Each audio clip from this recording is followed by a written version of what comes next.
Hello everyone and welcome back to the channel. Today we do have some breaking news out of the NBA as the Washington Wizards are trading starting point guard Jordan Poole. Jordan Poole is kind of the main fan favorite guy on the Wizards, but nope, now he is getting traded. The Washington Wizards are packaging Jordan Poole, small forward Saddiq Bey, and the 40th overall pick in tomorrow night's NBA draft, and trading it to the New Orleans Pelicans in exchange for point guard CJ McCollum, power forward Kelly Olynyk, and a future second-round pick. A lot of the trades we've seen so far this offseason have not made any sense at all, but this one kind of makes some of the least sense. I do kind of understand why the Wizards did the trade, but for the Pelicans, it's kind of confusing as well, but we're going to have to get into it a little bit more, try to look through and figure out why both teams made the move. Starting off for Washington, the reason it's really kind of a good move for the Wizards is because they clear up so much cap space for next summer now. It's an insane amount that they have. Like Corey Kispert making $14 million for 2026-2027. He's the only player on their entire roster that has guaranteed money for that season. Alex Sarr and Keyshawn George and Bub Carrington, they'll all get their team options picked up. But right now, Corey Kispert's the only guy with guaranteed money, so that's the main reason I think that Washington made this trade, because Jordan Poole had, I think, 3 years left on his deal. Saddiq Bey had 2 more years left. So Washington is clearing a lot of room so that they can try to go out and make a big move next offseason. I think that's what their intent was on this move. But looking at it from a bigger picture, this is a trade that's going to make the Wizards maybe the worst team in the entire NBA next year. I mean, their starting lineup is going to have 3 guys 30-plus that are all completely washed and past their primes. They're going to have Marcus Smart, CJ McCollum, and Chris Middleton, assuming that none of them get traded, which I don't think that they will. The only one that I think would get moved is McCollum. I don't think anyone would take Chris Middleton's $33 million contract. But yeah, the Wizards clear up a lot of future money with this deal. That's the main thing that I think that they were trying to do. Jordan Poole is still a really good player, and he's only... I gotta see if I can find his age. I don't think he's very old. He just turned 26 on Thursday. He averaged 20 points, 5 assists, and 3 rebounds per game in just 29 minutes a night last season, shooting 43% from the field and 38% from 3. He's still a really good NBA player. But the Wizards, I do understand what they're trying to do here, but it doesn't make much sense because we've seen teams like the Thunder and now the Spurs that stayed the course of their rebuild, progressed their young guys, and then once their young guys started all getting very good, except for the Thunder's case, but like what the Spurs and Rockets did, once they ended up having too many good young pieces, they packaged some of them together to move up and excel their rebuild. The Wizards are kind of starting over already. And it doesn't make much sense to me because although they're going to have a lot of cap space, they aren't in necessarily a huge free agent market. I mean, Washington, D.C. is one of the biggest cities in the U.S., but it's not a huge place for free agents to go. They don't have a great coach. I mean, Brian Keefe was voted the worst head coach in the entire NBA according to the anonymous players poll. So no one's going to really want to go to Washington, D.C. And in the summer of 2026, there's no superstar free agent for them to go after, really, unless they're going to try to get Trae Young from the Hawks. But he has a player option anyway. So it's really going to be maybe Zach LaVine, maybe Kyrie Irving, maybe DeAndre Ayton, De'Aaron Fox. I mean, there are good players, but there's no one that the Wizards should have to clear up this much cap space to go out and get, unless they're going to throw a max contract at a guy like Anthony Simons, a guy like John Collins, maybe Mikal Bridges. It's a good move, just looking at it from the point of view like, hey, they're going to go out and sign someone next year. This year is going to be their year that they are going to hope that it is their last year that they are bad. They are going to give all their shots to Alex Sarr, Bub Carrington, Keyshawn George, Corey Kispert, whoever they draft tomorrow, and they're going to let them develop and then sign one or two star free agents to go with them next offseason, but the star free agents aren't really there. And in terms of for next season, they are going to be really, really bad unless Alex Sarr takes a huge leap. Because CJ McCollum, still a solid NBA player. I mean, he's only 34 years old probably. He averaged 21 points a game last year, but it was on a very banged-up Pelicans team where he got a bunch of shots. He always had the ball in his hands. Doesn't say how old he is in this article, but he is not a great defender. He doesn't really help the Wizards at all with what they need to do, so he could maybe get bought out since he's making $31 million, but this is his final year of his deal. But I don't think anyone's really going to want to trade for CJ McCollum. Kelly Olynyk, I think he was just a throw-in in this deal just to match salaries. I don't think he's in the Wizards' long-term plans at all. He could really just get bought out tomorrow because Rashawn Holmes is already under contract. Holmes is a lot younger than Olynyk, and Holmes is a guy that the Wizards have had as their starting center for 2 or 3 years. He's definitely a guy that they would favor over Olynyk if they had to pick one or the other. So not a bad move by the Wizards because Poole, I don't think Poole really wanted to be in Washington. I wouldn't be surprised if we got an article that came out tomorrow that says Jordan Poole asked out, because that would not be the biggest surprise in the world. It's a bad Washington team that has been one of the worst 2 or 3 teams in the entire league both seasons that he's been there. But he was playing good. He was getting a lot of shots. In New Orleans, he's not going to get the ball as much. And I really do kind of like what the Pelicans are building over there. Because after this trade for the Pelicans, they're going to have a starting lineup of DeJounte Murray, Jordan Poole, Trey Murphy, Zion Williamson, and Yves Missi.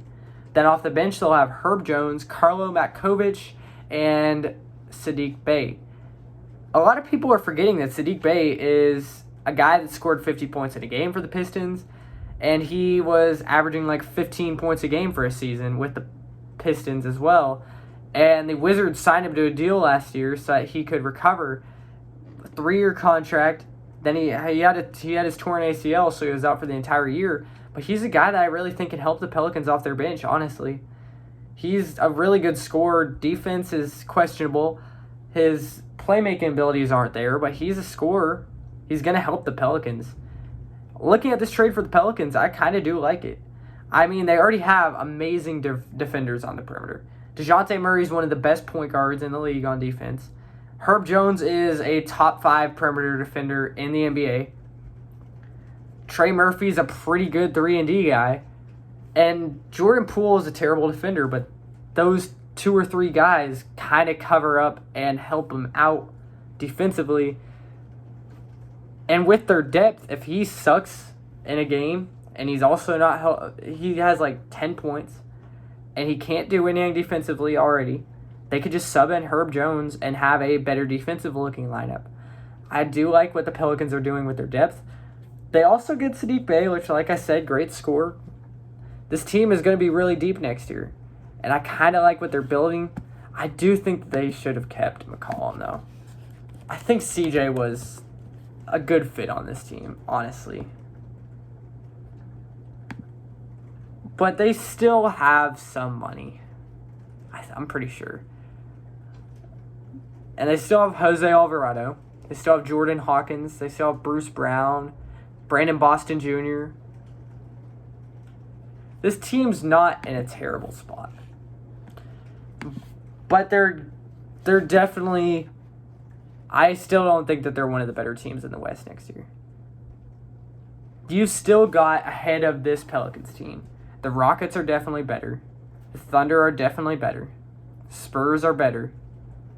Mavericks are going to be better once they get Kyrie back in January.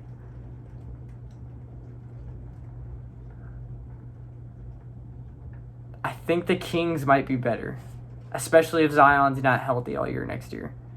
That's the other thing. Zion's a 22, 25 point a game guy. If he's out long term next year, it's going to be Jordan Poole, and then DeJounte Murray's offense is very inconsistent. He's not a guy that can go out and get 20 points every single night with the ball in his hands. So Jordan Poole is going to be maybe averaging 30 next year. It's kind of a weird trade for both teams, though, because for the Pelicans, I do see what they're doing. They're trying to stay young, but also become one of the better teams in the West next year. And then the Wizards are obviously trying to save money. The Pelicans did get better in this trade, though. That's something that the Wizards definitely didn't do.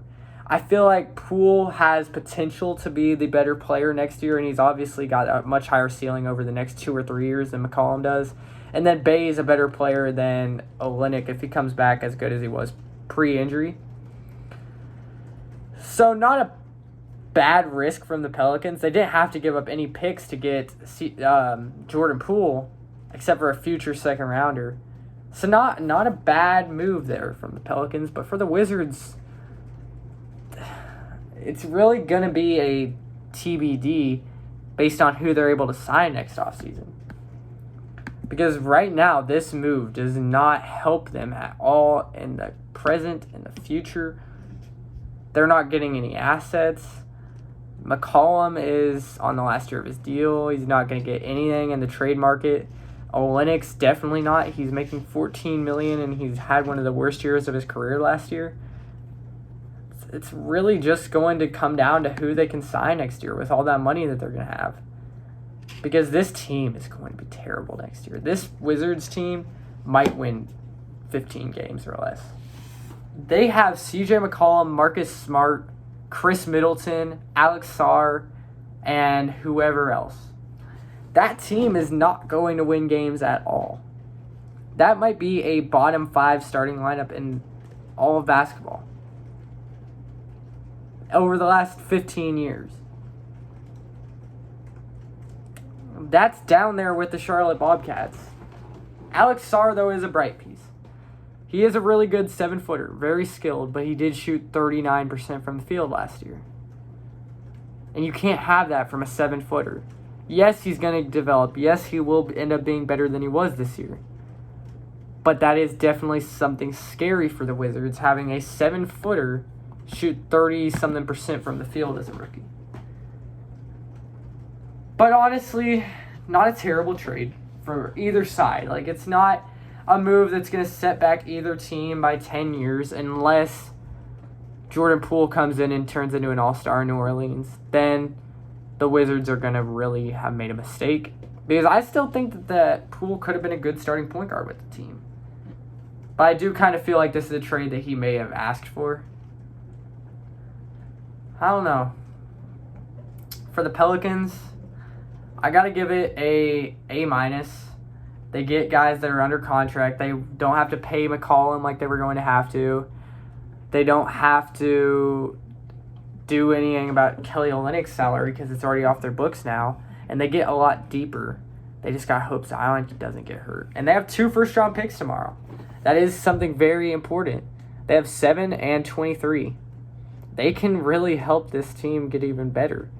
I mean, if they go out and draft either Kaman Maluach or Ace Bailey or Trey Johnson at 7, that's going to be a very good night for the Pelicans in terms of their future. For the Wizards, I'll give this trade a C. If McCollum was under contract for 3 years like Drew Holiday is, then this would be a complete F. But that is the plan for the Wizards, I believe, is that they are going to try to free up as much money for next offseason. Still not a great move because it's a big risk. They could end up not getting anyone and then say, who's a free agent next year? Say they give Mitchell Robinson $30 million a year. That would be the biggest mistake in the history of the Wizards organization. But I do think that they will be able to find something. I mean, next year's free agency class is pretty good. There's a bunch of guys that you could give $20 million a year to. So I think that the Wizards will be fine. But for now, it's definitely a C because next year they might be the worst team in all basketball.